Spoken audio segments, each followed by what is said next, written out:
Hello, and welcome to the Brutal Iron Gym podcast, where our goal is to cut through the BS and deliver the brutal truth about topics related to health and happiness. Today's podcast number 1816. The topic is Q&A, and the title is The Three Most Important Pieces of a Home Gym. I'm going to start with an apology. I'm going to apologize because I used a little bit of clickbait. I will give equipment advice. But the three most important pieces of a home gym have nothing to do with equipment. It has nothing to do with what's in the gym in a sense. And that'll make more sense here in a second.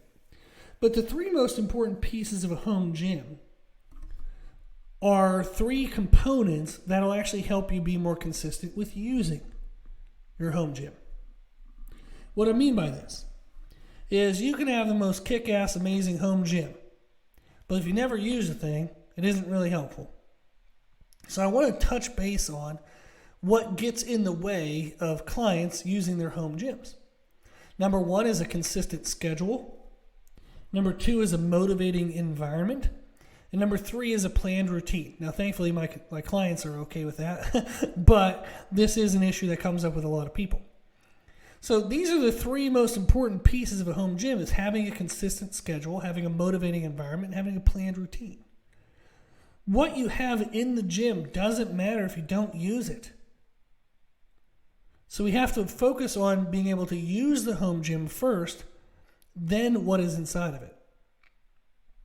So the consistent routine, consistent schedule, that's what we're looking at first, is how can when am I going to work out? In my normal day-to-day life, when would it fit best for me to work out?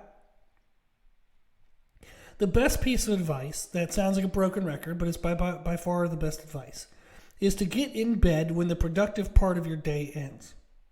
For some people, that's 9 p.m., some people 10 p.m., some people 11 p.m., maybe you work third shift, so it's like 9 a.m., but there's a portion of the end of the day that we don't really do anything productive.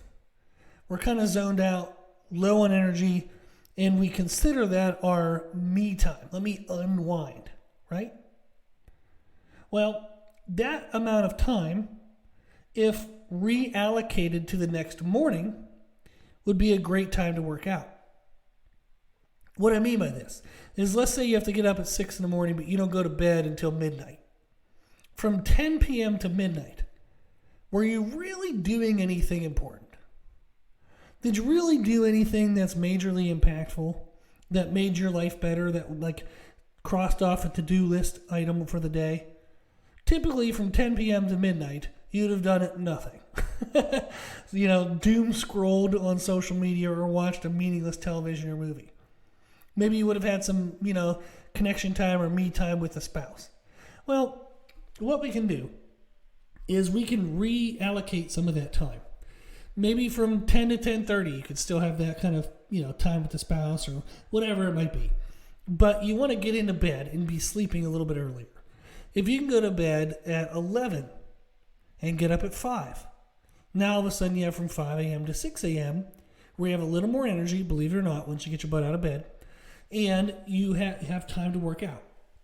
What's awesome about 5 a.m. to 6 a.m. is no one else is awake and no one can get in your way. So the idea of getting up early is to get up before the rest of the world wakes up and gets in your way. But if we can get to bed at a reasonable time, whenever the productiveness of our day ends, get into bed, read a book, get off a screen. Get off a screen. You're going to fall asleep more naturally and faster if you try to read a physical book or do some journaling than you will looking at a screen. So do a physical book, physical journal, something like that, but get your butt into bed, get up early, and get your workout in early. The earlier, the better. We make the best decisions, do the best things early in the day, and then the chaos of the day gets in the way, and we end up just kind of rushing through the rest of the day, and then we get to the end of the day and go, what the hell happened? So before we get to the end of the day and wonder what the hell happened and why didn't I get the chance to work out, get the workout in. So plan that. Plan to get it in early in the day. Then what happens if you can't get it in the early part of the day? Can you work out, immediately after work, before you get into another task, before you go home? Maybe drive right from work to the gym. Now this is a home gym, so I guess you're going to drive home. But the idea is to get home and don't do anything. Like just get into your house, run directly into your gym, work out in your work clothes. Just for the love of God, do not get into anything else, because there are too many other things that are going to present themselves as urgent. Doesn't mean they're important, but they're going to present themselves as urgent, and you're going to think you need to do those things. Then all of a sudden you're going to be too tired and it's going to be too late to work out. So get a consistent schedule. If you need to, communicate with everybody else in your house. So that way everybody knows what your schedule is, when you're going to get your time in. Help support them with their schedule and their time. Make it a community effort, so that way everybody's on board and everybody knows that everyone is trying to be their best selves to help contribute to each other's life in the best way possible. But you do need to account for your own health. You need to account for your needs.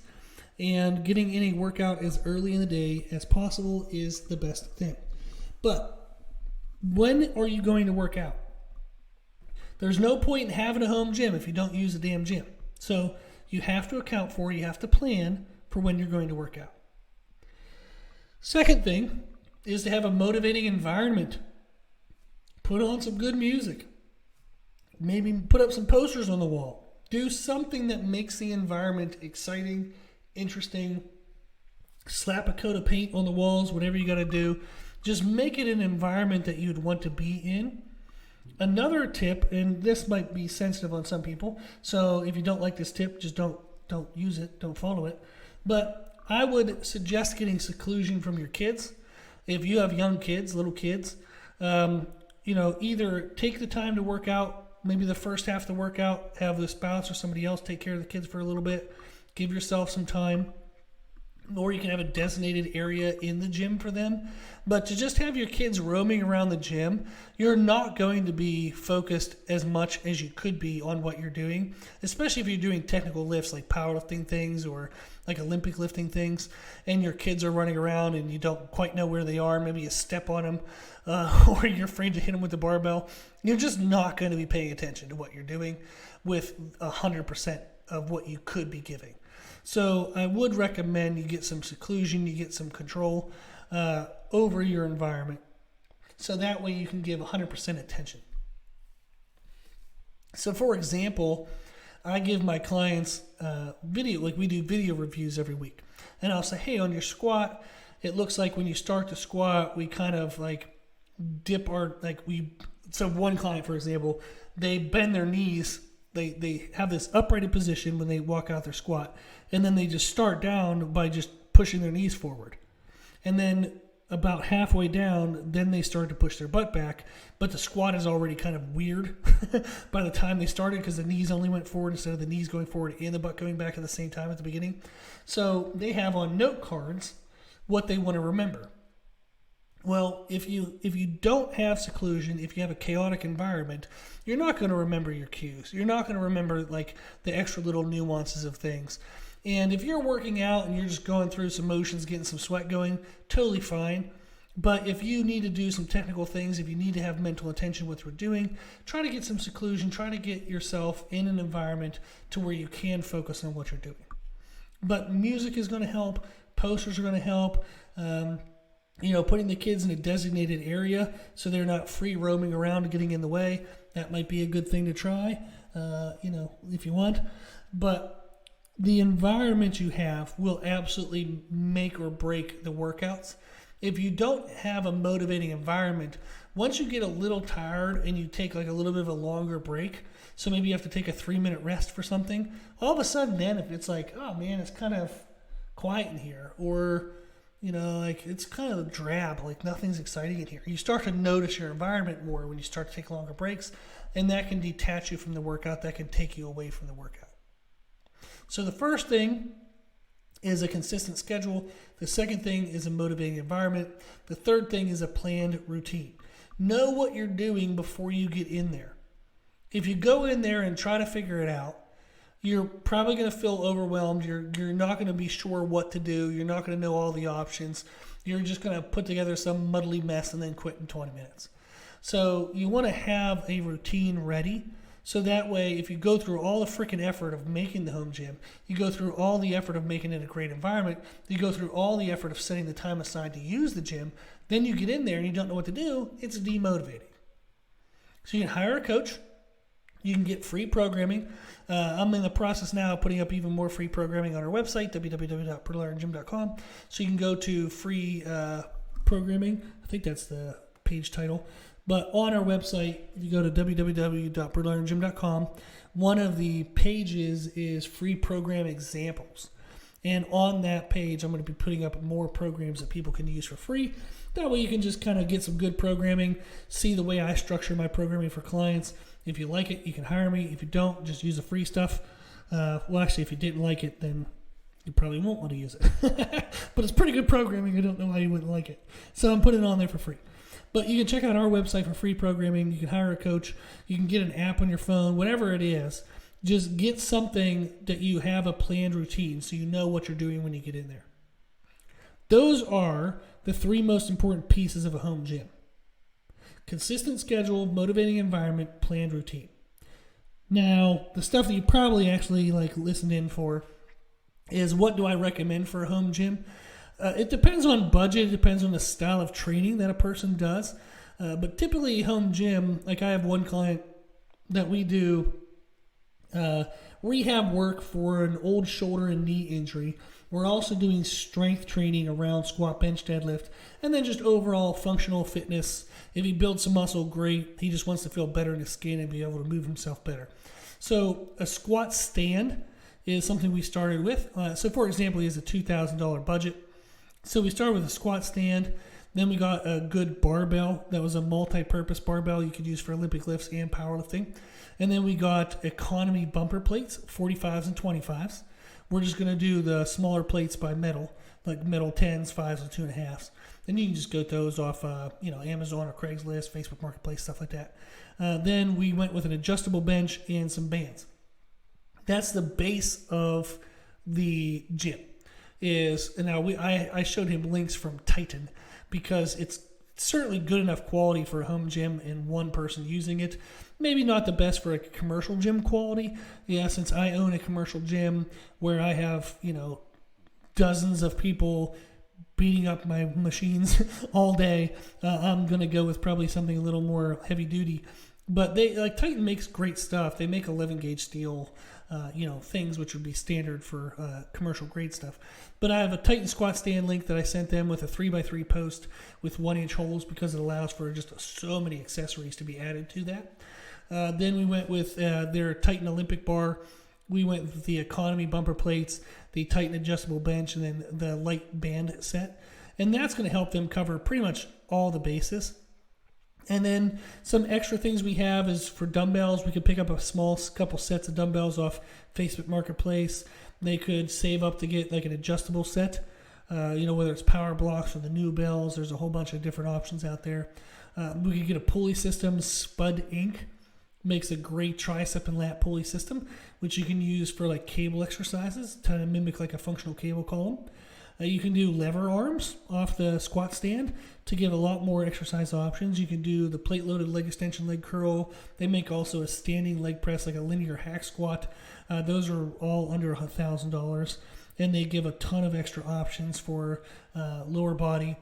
You can get an air bike very cheaply on Facebook Marketplace.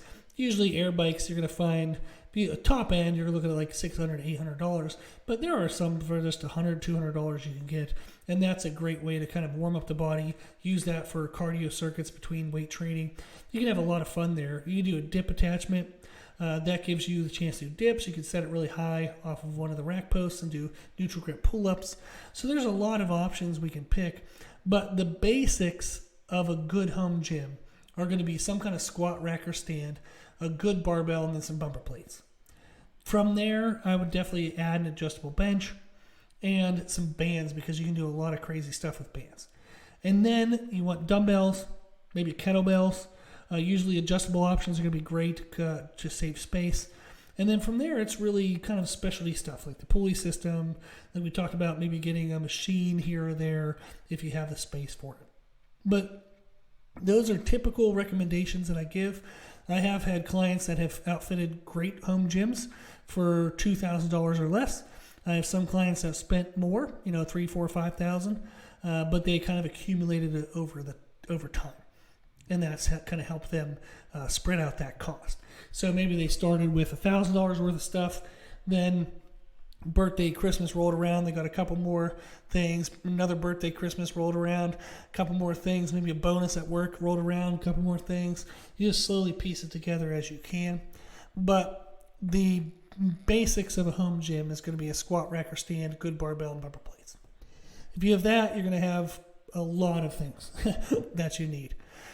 Okay, so again, I apologize for the clickbait, but I really wanted to get across that having a home gym doesn't matter if you don't use it. It's not going to be a special next piece of equipment that'll make you use the gym.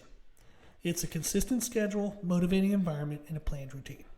Okay, if you have any questions, reach out. My email is brutalirongym@gmail.com. If you like the podcast, please share the podcast. If you like the podcast, please consider donating to support the podcast, which you can do on our website. Also, if you like the information we share in the podcast, you can find more from us on our social media channels. You can find us and follow us on Instagram and YouTube under the name Brutal Iron Gym. As always, I hope this was helpful, and thank you for listening.